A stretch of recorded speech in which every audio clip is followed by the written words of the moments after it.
और बढ़िया सुंदर नियम बताए महाराज जी ने, कोई कठिन नहीं बताए। लेकिन क्या करें कि सत्यम शौचम, महात्मा जी नियम बता रहे हैं फल देने के बाद कि सत्यम शौचम दया, तीन दान में भक्तम तुम भोजनम, पांच नियम बता दिए। पहला कौन सा बोला कि जो स्त्री के गर्भ में बालक हो उसे पहले नंबर पे झूठ बोलना नहीं है, बिल्कुल त्याग दे, चाहे भलो कुछ भी हो लेकिन मुझे झूठ नहीं बोलना है। नहीं मैं झूठ बोलूंगी तो क्या होगा, बोले मेरा पुत्र आकर के संसार में झूठ बोलेगा।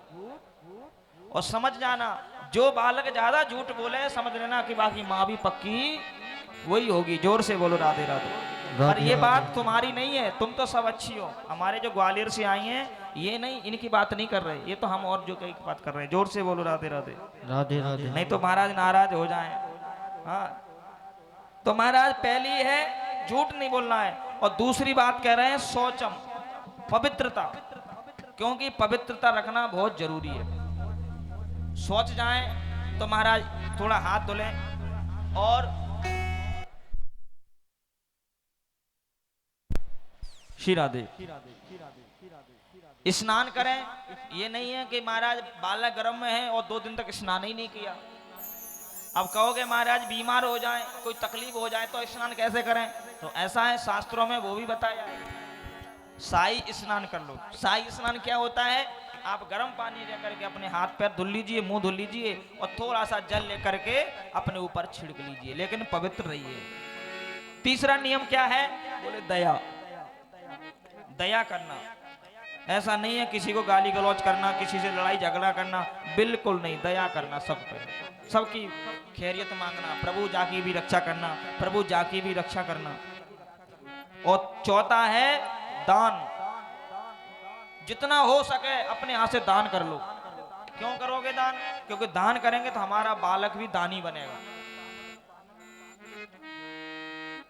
ये चीजें इसीलिए बताई हैं कि हमारा बालक दानी बने कि डाकू बने, बताओ। जो बालक अगर चुराता है तो बाकी माँ भी न कहीं उसने भी चोरी गर्भ, जब बालक गर्भ में होगा ना तो उसने भी चोरी करी होगी। ये मैं नहीं, भागवत कह रही है। तो दान करो। और 5वें नंबर पर है जीव पे कंट्रोल करो। भोजन प्रसादी कम पाओ तो क्या पाए, बोले ताकत की चीजें खाओ, बढ़िया सुंदर सुंदर फल खाइए, सुंदर सुंदर काजू खाइए, बढ़िया मेवा खाइए, है ना प्यारे। भोजन पे भी कंट्रोल रखा है। और भोजन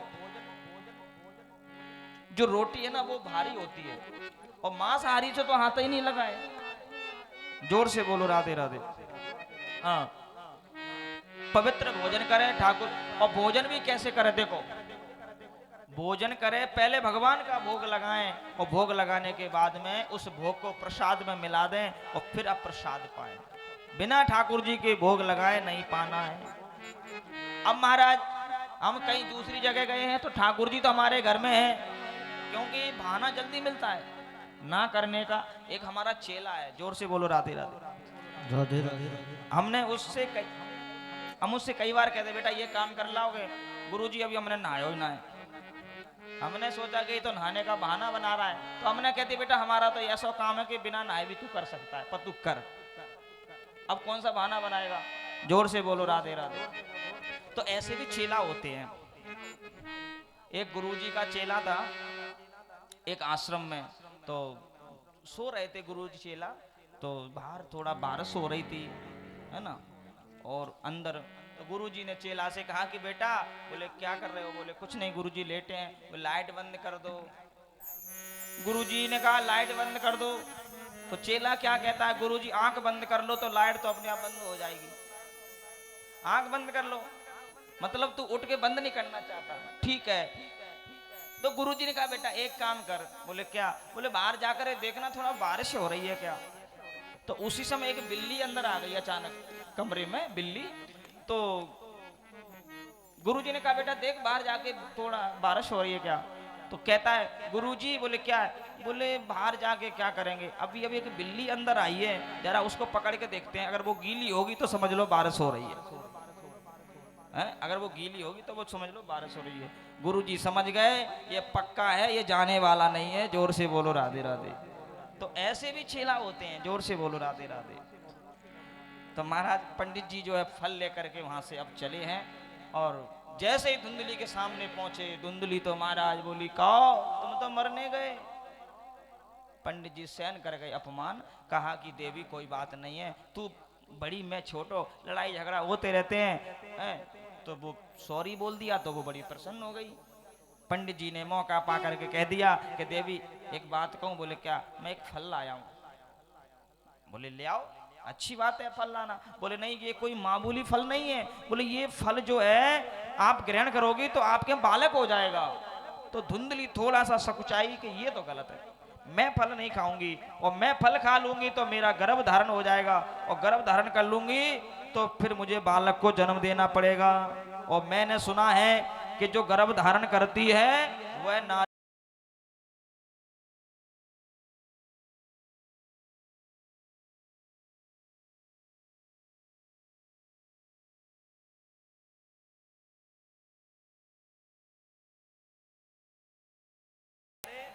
आज धुंधली उस फल को नहीं खा रही है।